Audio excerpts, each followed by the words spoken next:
All right, y'all. First and foremost, give all praise to the Most High God of Abraham, Isaac, and Jacob, and his son Hamashiach. Some call Yeshua, Yehoshua, Yahweh, who the world knows is Jesus Christ. All right. Um, we're gonna, delve into these cults a little more. And as I've been researching, I had to come to the realization that me myself, am part of a cult.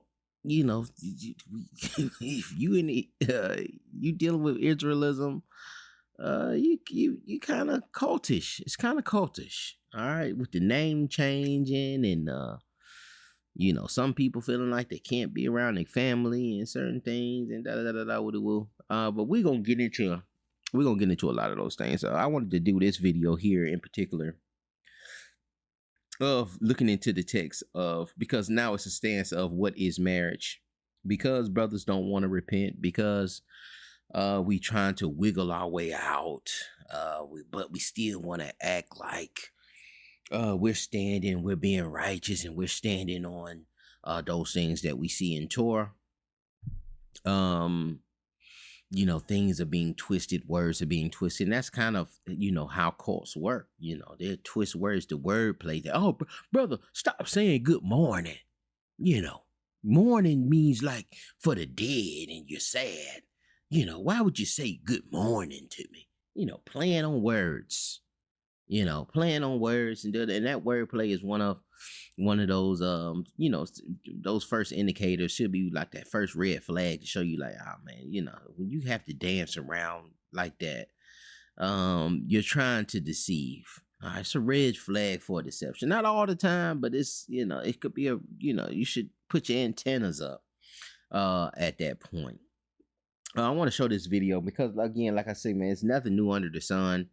If we're not educating ourselves and putting ourselves in certain positions where we know the devices of Satan, and understanding that even now, with the advances of AI, that Satan's devices are getting more advanced. They're getting better, and they're going to be deceiving people left and right. And this deception has been going on. Men have been deceiving the sheep for a very, very, very long time, since the beginning of time. And these things are going to continue to work until the return of the Messiah. So people are going to be deceived. All right. So you can get into this thing and trying to arm yourselves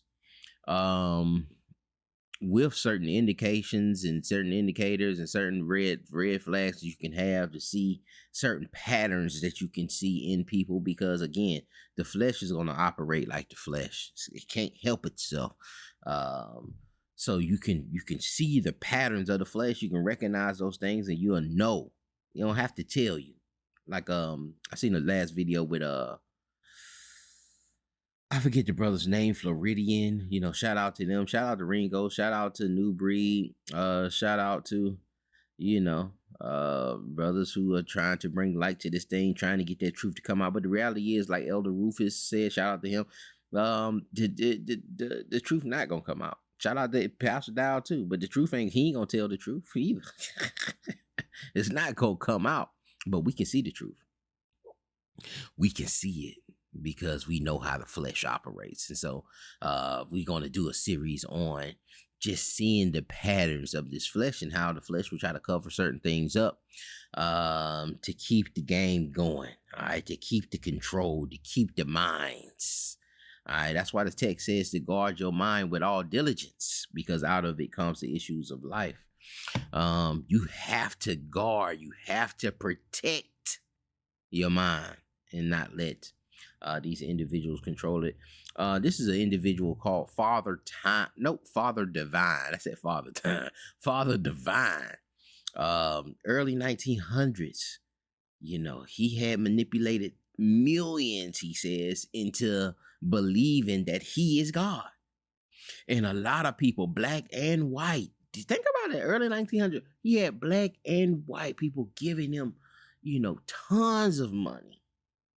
And he was doing things. He was kind of doing it the right way with the money. Like, he wasn't like, there wasn't a lot of him just, yeah, and y'all go peep out this documentary, Fair Use, for this film we about to use. This is a clip we about to use, but y'all go check out the documentaries on Father Divine. But I don't know if they said too much about. I didn't watch the full documentary. These were clips I had for a while ago. But I don't think nothing came up on him about the misappropriation of money, because he was buying hotels. He was living like a king.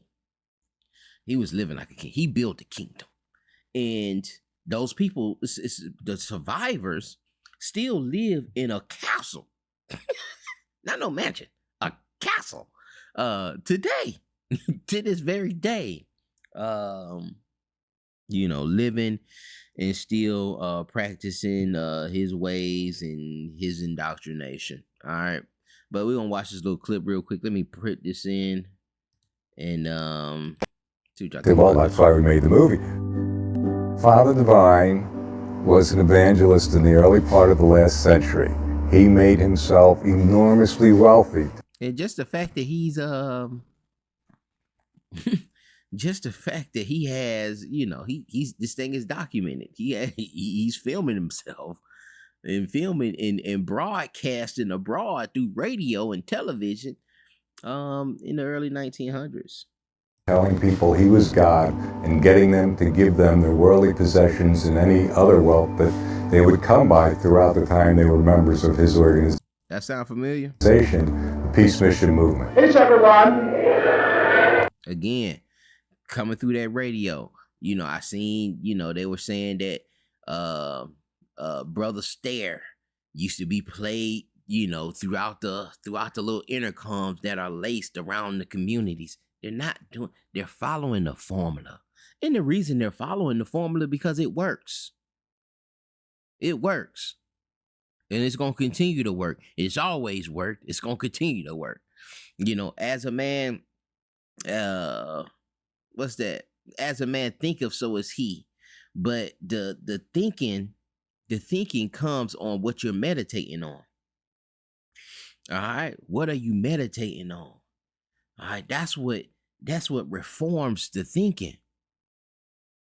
That's what reforms the thinking. So if you're constantly meditating on the word of God, that's what that Psalms 1:1, that Romans 12:1, when it's telling you to be transformed, be ye transformed, that transformation comes from meditation. And so if all you're listening to is Pastor Dowell, if all you're listening to is Brother Stare, if all you're listening to is Yahweh ben Yahweh, if all you're listening to is Louis Farrakhan, if all you're listening to is Nature Boy or Eligio Bishop, if all you're listening to is, who else we got? Malcolm X, or all you're listening to is Fraud Muhammad, if all you're listening to, I forget the brother name out there in Dimona, Israel. But that meditation gets in your head, and then you start changing. And it could be for a good change, but it can also be, you can be manipulated and controlled. All right. So it's a double-edged sword. It can be for the good, it can be for the worse, for your destruction. But they're meditating on Father Divine. Everybody happy? So am I. They couldn't drink, they couldn't use drugs, they had to work, they had to be self-sufficient, they couldn't use profanity, and they couldn't have... Father Divine, they couldn't use profanity. They had businesses, people suited and booted. Have sex. They weren't allowed to be... No sex. And that's why I feel Father Divine is, his followers are still here, and they still have a lot of his properties. It was one point in the early 1900s where he had to lend one of his hotels to the military, and he wouldn't allow them to use the hotel unless they desegregated. You know, he wasn't gonna allow them to use segregation and just have all white people in this hotel. And the military agreed, and so they used it, and there was no segregation. Everybody got what they needed, and so there was some good things in what Father Divine was doing, even though it's just a crazy false indoctrination, false prophet, abominable what this man is saying that he is God. But you know, people ate it, and then you know there was some benefit there community wise. With members of the opposite sex, which means they couldn't really continue their religion, which is why now there's not that many people left. The people here are 80 and 90 years old. All of those followers are not here today. The thought. Miss Shalakia, let me go back here. That's some of the people now. Today. See that? They're still there. And like I say, when I say they living in a castle, they're living like a castle, like Prince Charles, Prince Harry. The thought comes to my mind, what is the future of the peace mission? Father Divine had 2 marriages. The first Mother Divine, Penina, disappeared. Nobody will say what happened to her, although today they'll say they know where she's buried. Father Divine was in his 60s in 1948 when he married a 20-year-old white woman from Canada. Mother Divine, who 60 plus, married a 20-year-old. You know, so I say, well, no, man, ain't nothing wrong with that, man. You know, you know, but it don't look right. passed away March 4th, 2018. This was a very bold step. A black person and a white person were not allowed to. And that's how you know he had some bread. I'm sorry for keep pausing the video, y'all, but that's how you know he had some bread. He was a powerful individual. For him to be 60 plus and marry a 20-year-old. But not only that, to be a black man, 60-something years old, marrying a white woman, a 20-year-old white woman in the early 1900s. It's insane.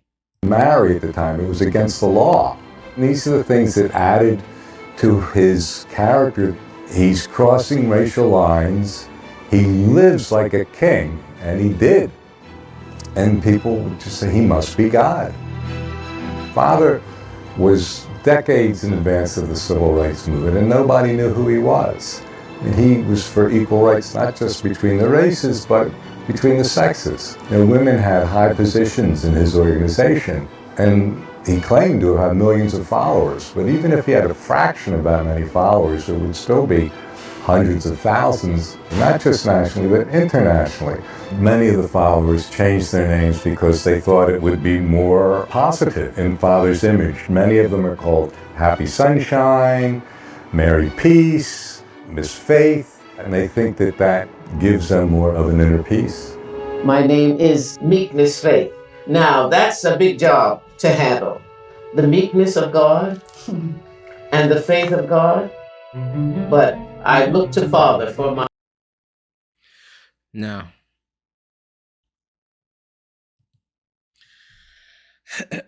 you know, the name changing.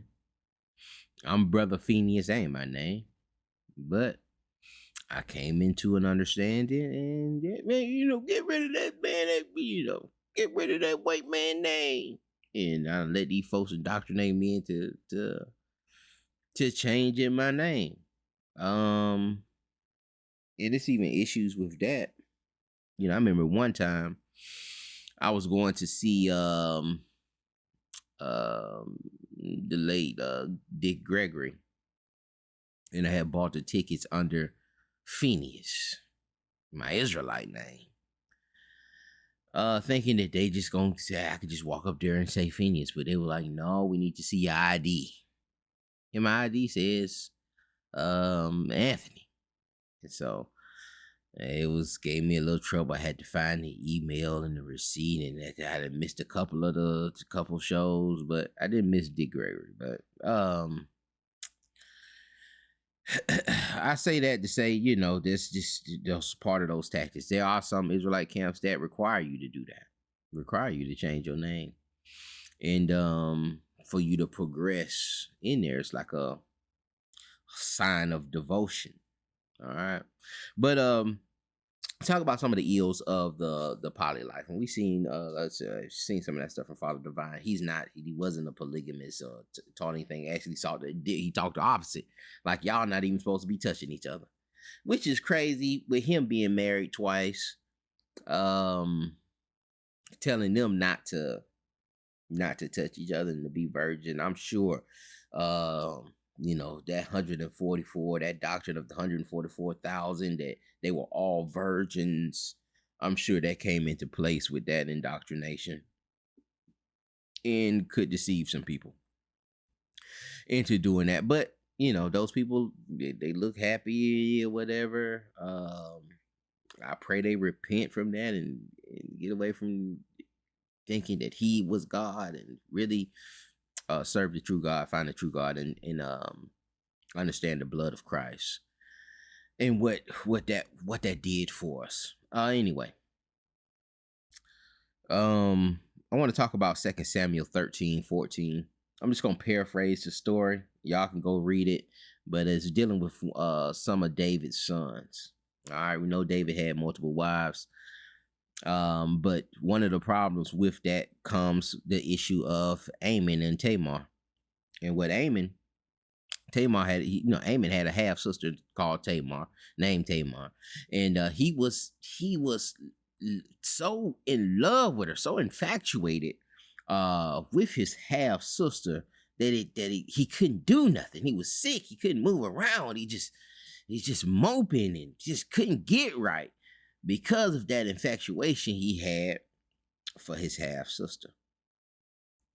And so eventually, him and his cousin kind of devised the thing. Cousin asked him, man, what's wrong with you? He was like, man, I'm just, I can't do that. All I'm thinking about is Tamar. And so they come up with this plan to get Tamar to actually serve him. So he's gonna play like he's sick. And he goes to David and tells him, man, hey, Dave, Dad, man, I'm sick, man. I'm feeling bad, man. Let Tamar cook my favorite meal for me. Have her come in and cook my favorite meal. David didn't think nothing of it. And so he lets Tamar, take care of her brother, her half brother. And this is what I'm saying. When you have, especially now the way we trying to do it, you have two separate families. A lot of times brothers is coming in with families. Brothers is coming into this truth with 2-3 families. A lot of those brothers that are out there straightway, they have families and kids, and they bring it into this thing, and then marrying somebody else, or they're being given somebody else's wife who has kids, and then they're mingling them with their kids, and then you can have a situation with an Absalom and not an Absalom, but an Amon and Tamar. Absalom is Tamar's brother, also from the same mother, same father situation, and he's gonna have a problem with what we're finna hear that Amon did. So Amon went to the father. Father got him right with Tamar, and Tamar is taking care of him, serving him. And when Amon gets the chance, he tells everyone, hey, man, all the other servants, y'all get out. Just leave me here with my sister. And then he forces himself on Tamar. And Tamar, while she's saying to him, hey, man, don't do this. All you have to do is go talk to our father, and he'll surely give me to you. He'll surely marry us. Just go to my father. And another thing about this too is Tamar wore this beautiful garment, this colorful garment, which was a sign of her virginity, that she was pure. And she took pride in that. That was the culture back then. You took pride in that. I remember seeing a video where some kind of a Middle Eastern family, and they came out with the sheet with the blood on it, and everybody was just dancing, holding the sheet. You know, holding the sheet up, showing the blood because they were so proud that, you know, yeah, man, you got what you got. You paid the dowry. You got you a virgin. This is a show of a token of that, showing that, you know what I'm saying, you know, she was pure and she saved herself. Anyway. He's doing that. She's pleading with him, man, do it the right way. Go to the Father. And when we're talking about and we having these dialogues and trying to twist up what is marriage and so forth, or are we doing it the biblical way? That father has to be involved. The father. Nobody like the father has to be involved in that. Or the closest, I can see in some instances, the closest to kin from the father. All right. That's father's, if that father's not there, that father's brother. But we're going to get into some things. All right. We're going to get into some things. We're going to get into some things through this series that I want to do on pointing some of these things out culturally in the dealings of marriage and polygamy that Israel don't point out because they don't want to show you. They just want to say, oh man, the fathers did it, man, we should be doing it. You know, not understanding these things being described and not prescribed. But we see this issue here where Amnon has now raped his half sister and taken her virginity from her without going to her father. While she's pleading out and crying out, man, just please go to our father and do this the right way. Like she didn't have an issue marrying Amnon. Her issue while she's crying out, she's being raped, is that you need to do this properly and you need to go talk to our father so I won't be ridiculed around the city, around the kingdom. Amnon didn't listen. Amnon forced herself, and once Amnon was done, once the flesh had gotten satisfied, it built up to that point. And just understand that. He's had this probably since he was a child, just growing up, just seeing her. Growing up, he may have caught a glimpse of her one day, but he had that for years. It's built up, flesh built up, never got checked. Built up. Like you're going to have to constantly tell, hey, man, you know, this your sister. You can't touch her. When you having that dynamic and bringing kids in from other families, bringing other kids in, hey, you can't touch them. That's your sister. That's your sister now. You can't touch her. You can't look at her that way. You have to fight that flesh. You're trying to fight that flesh because he naturally, it's not, and that's what the flesh is the natural man. It's cardinal. It's hard to check that in kids. But it has to be constantly put inside of those kids that they can't do that.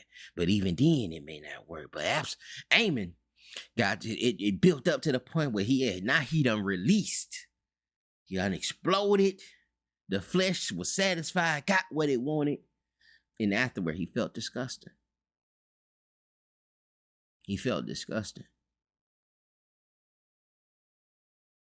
And he wanted nothing to do with Tamar. And then Tamar sitting up there and she says, man, this is worse than what you did. Like, now that you just finna sit up here and try to just throw me away, that's even worse than the rape. Because not only have you taken my virginity, you taken, my worth. You taken my life from me. Because I'll never get married. And that's another element. You didn't marry. Y'all saying we doing it biblical. You see what I'm saying? Like, once you take it, okay, we doing something that's biblical. Yeah, you don't marry. women that aren't virgins.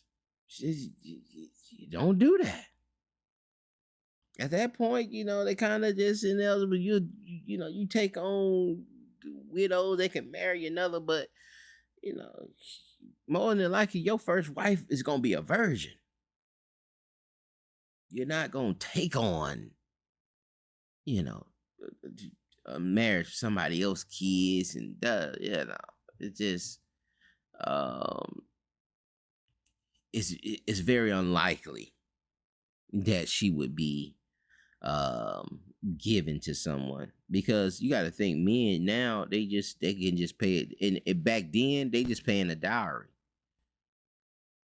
so they can get what they want, whatever they want physically. If they had the bread, they can get it.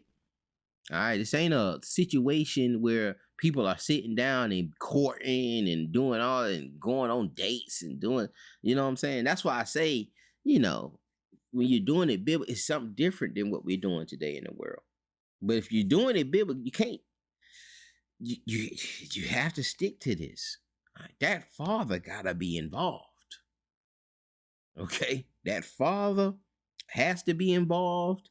And if a woman has lost her virginity in the way Tamar had lost it, they know that, there's a good chance she's probably not gonna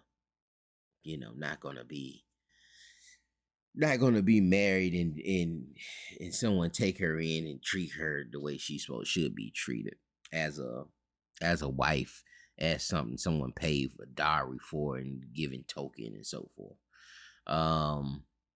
You can bring other people in and wash them and shave their head and cut their nails. And then are we doing that?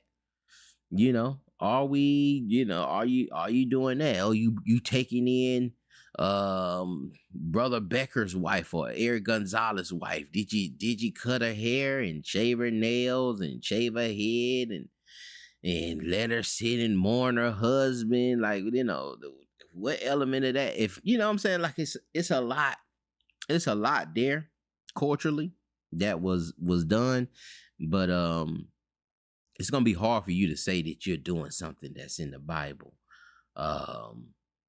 in this world today, because you're not living in that kind of society. Even if you out there on a farm, you're not living. You're still far away from that type of society. But again, the L's in the problems that come with that lifestyle with these kids you're bringing in from past lives, you're bringing them into the same household. These kind of things could happen where those kids can be touching the other kids. Some of those older kids could be molesting the other kids, and that's happening. That's happening on that compound. That's happened in Yahweh Ben Yahweh compound. That happened in Dimona, Israel, those Israelites. That happened in Goshen, the brothers down there in Goshen, Georgia. It's happened in all of these situations, these polygamous situations. Now they gonna come and say it. And where they gonna go to? What's the law? What's the law for a child molesting another child, or you catching a child sleeping with another child? You catch your, as a man, you catch your son messing with your wife's daughter that she brought into the family. What's the regulations on that? Where is that in where are you pulling? Where are you gleaning judgment for that? And are you gonna put the judgment?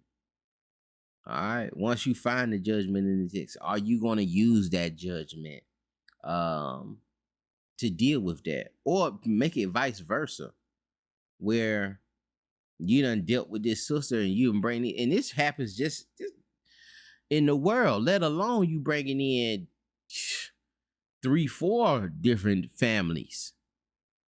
You know what I'm saying? You bringing in 3-4 different families together and you putting them under one roof. This stuff is happening. Just you trying to marry a sister that got kids and you got kids. But when you add in 3-4 sisters with kids and you got kids, and now you got a whole bunch of kids that aren't really family and they ain't never been around each other, didn't grow up with each other, man, that stuff, where smoke is fire. Those things are gonna happen, and I'm sure they're happening on that compound, but nobody's gonna get up here and say it. Elder Rufus is not gonna say it. There'd be nothing that Pastor Dowell would get up here and say, but I'm sure they've had judgments and councils on those particular things. Maybe you separate the kids and send one this way, send one that way, and then this how you have sisters. That's what made me wonder. I think I was watching Ringo, and he was saying that the professional, the athlete brother didn't, the NFL brother didn't get a virgin. That the sister that he married in that wedding we was watching, his sister looked very young, but she wasn't a virgin. And it could be an account. It could be credited to one of these situations where maybe, somebody molested her, maybe one of her brothers and, half brothers or whatever might have touched her, or maybe a stepfather touched her. And if you read the article in the Sports Illustrated, it dealt with a stepfather touching the kids, because in his mind, them ain't his kids. In his flesh, them ain't his kids. And so he has a lust for them. His flesh, and he can't mortify it. It just built up where he had to open the door and go in. He had to cross the line. And this is what happened with Amnon and Tamar.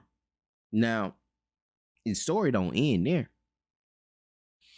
Absalom, Tamar's real, full brother, is ticked off at Amnon about that.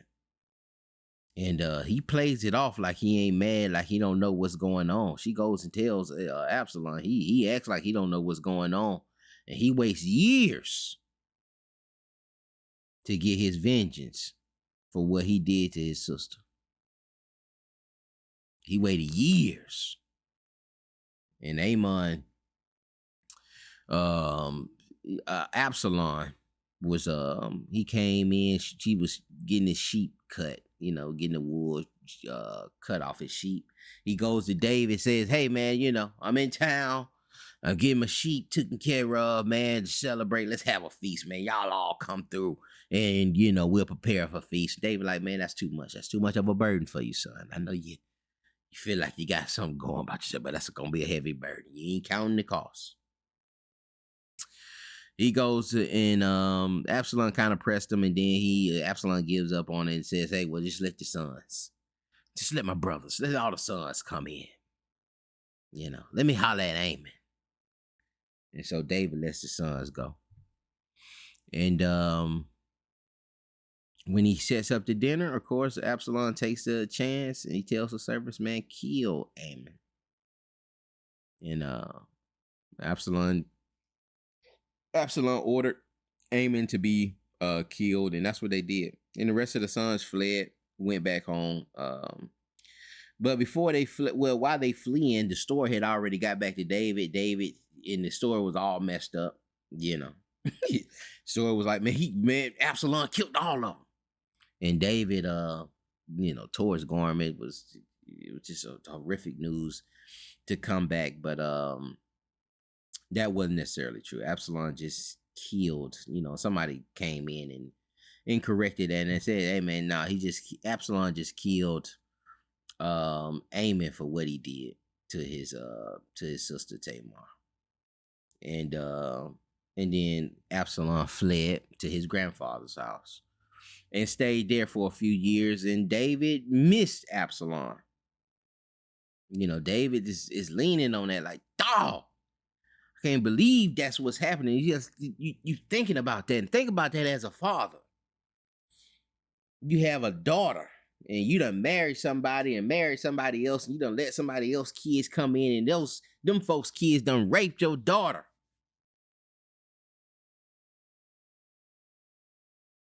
And you sitting here thinking to yourself, like, man, I should have just never had that kind of lust. Why did I let her in? You know, I wasn't thinking about my kids, and that's what it ends up happening. Like, you're not thinking about your kids. You're not counting the cost. You just strictly lust. Yeah, we gonna make it work. You ain't thinking about the consequences. You don't think about how you're and that's what they're not thinking about what they're doing to those children over there at Straightway. You got a 5th grade reading level, 16, 17 years old. You're not thinking about what you're doing to those kids. They just want their lust. And think about this. Think about a child. Think about a kid growing up on that compound. 2 kids, 2 separate families growing up on that compound. Say this brother falls in love. This young dude, they've been in love with each other.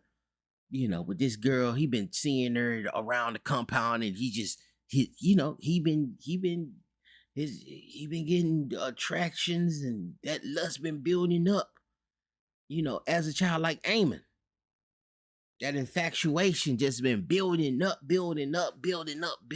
since they was little kids. Now they grown up, 16, 17 years old, you know. And he could never get with her, and she has a little infatuation with him too.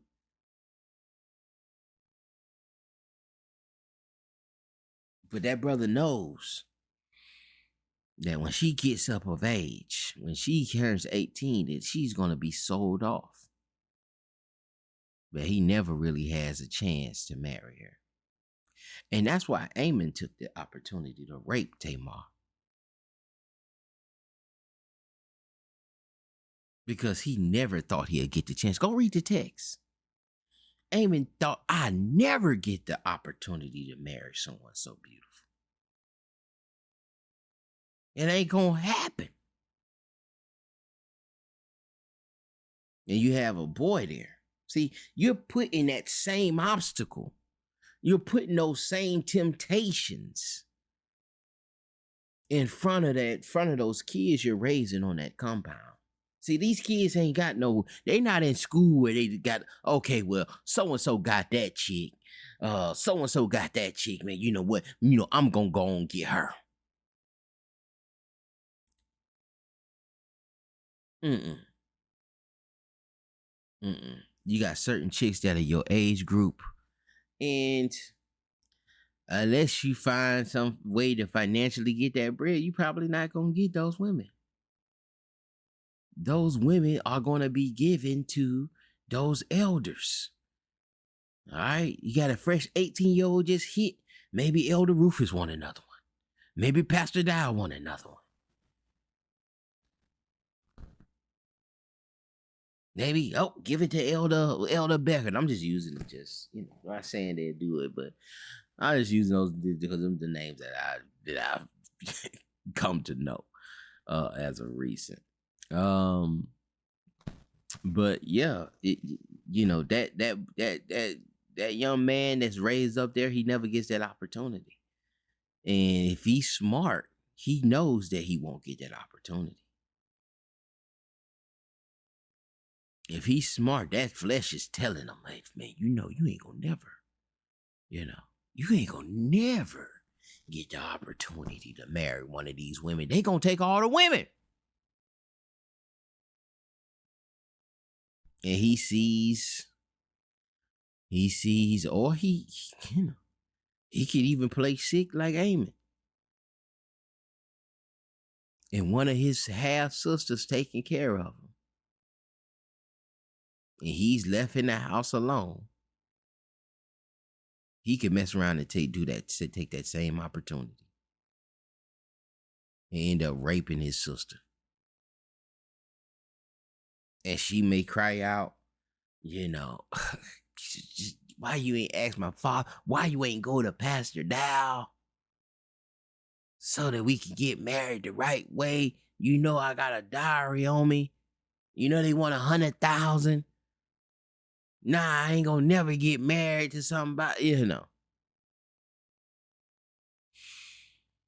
And those are issues, man, that you're gonna have to navigate through. But they don't want to talk about it. They don't want to talk about it. There's one more story that I want to play out, that I want to put out there, dealing with what we're talking about. I'm trying to bring it back up to my brain. Having a brain fart right now. But it's another similar story where that father was involved. Oh yeah, Shalaki. Got it. Thank you, Lord. Bathsheba. All right. And I did a class thinking about going into the psyche of the biblical woman. But Bathsheba, when David seen her, and Bathsheba was called up to David's bedroom, for lack of terms. I forget the biblical word, but anyway, when David called her up, you think Bathsheba had a choice? Do you think Bathsheba loved her husband, mourned the death of her husband? But do you believe Bathsheba had a choice? That she was just dying to sleep with David? That's not the case. You don't see that in the text. But she didn't have a choice. Nature Boy, if y'all understand that, Nature Boy and the cult that he was in called Carbonation, he was accused and convicted of rape, given a life sentence, dealing with a girl that was once considered to be his wife, that he slept with many times, that has been off and on his compound many times, dating. But when she was trying to leave, he called her up to his bedroom. And he started, groping her and trying to have sex with her. And she said she tried to say no. She said no a couple times. And even Nature Boy himself said, well, you know what? When they say no, they don't really mean, you know how they say no and they don't really mean it. But she said no more than a couple times. And then she eventually numbed out and gave in, understanding that she didn't have a choice. And that's rape. That's rape.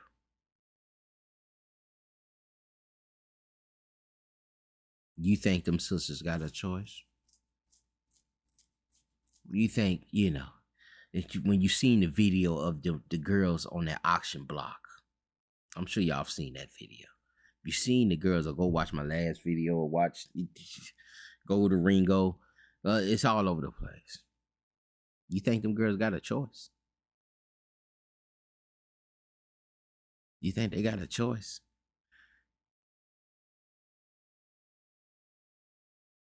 That's rape.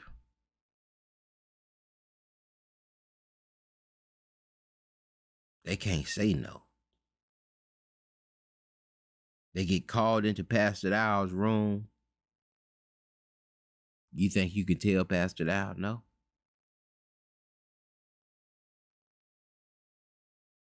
It might be a no, wait, no. No, this what the Lord ordained. Like, come on, man. And so we read that in the text. But not only did Bathsheba go through that, she also had to watch her husband get murdered. And also had to have another child with David.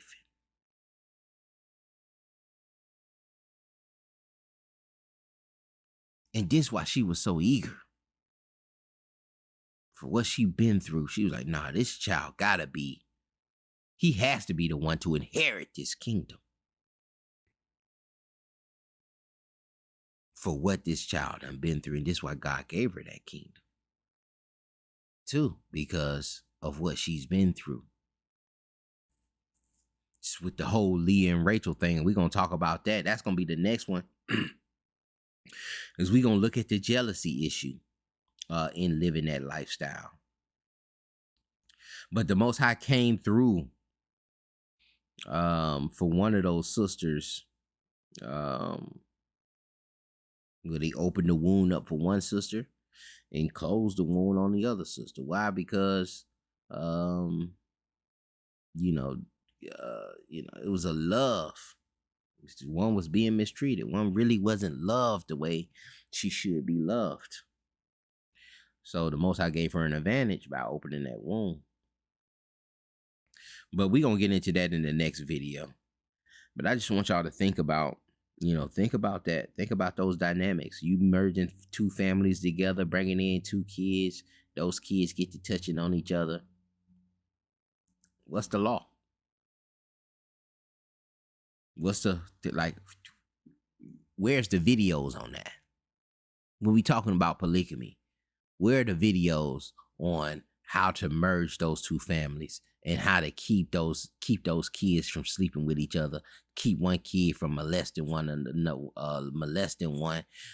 keep the kids from fighting each other, keep the kids from bullying each other, keep the kids from hating each other. Because the jealousy doesn't listen, that jealousy bleeds with the women, but it also bleeds into the kids. Let me stop. I hope this thing was edifying. Make sure y'all like, subscribe for these next clips that'll be coming up. We're going to be looking into the LDS, the Latter-day Saints, and their lifestyle, the Mennonites out there in Utah, in their poly life, and we'll see some of the problems that they have and the ills and ailments that they have trying to live that lifestyle also. And some of the good things that come from it. But, their leader is facing life in prison, dealing with life in prison also. So, take it with a grain of salt, do what you want to do with it. But we're going to put the information out so that you can be aware. So the saints and the sheep and the, those that are following Yah, following Christ, won't be deceived by false prophets and men of lustful and women, not just men, but women also with lustful spirits on them, Jezebels, being taken by these things and deceived. Shalom, y'all be blessed.